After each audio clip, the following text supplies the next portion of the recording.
For us, we are continuously scorched by the test of time.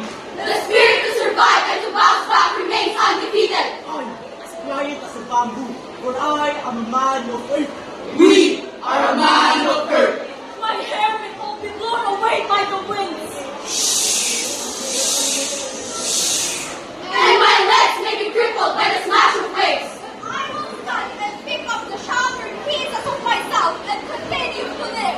Resolute to survive, clothed with an inspiration to live, not only for my family, But also for my beloved country.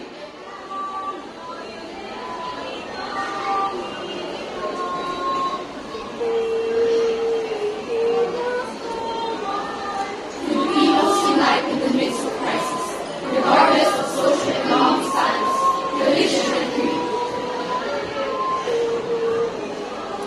The world has seen the magnanimous spirit of the Filipinos in crucial times. The gap between the rich And the poor was narrowed, Envy, was replaced by sympathy, hatred, was conquered by love, selfishness was set aside. and saving one's life is the ultimate desire. Boom, boom, boom.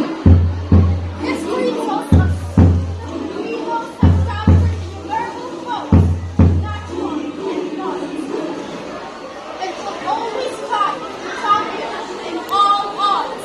And shall always strive to champion in all odds. because the name of the Filipino in this moment is forgotten.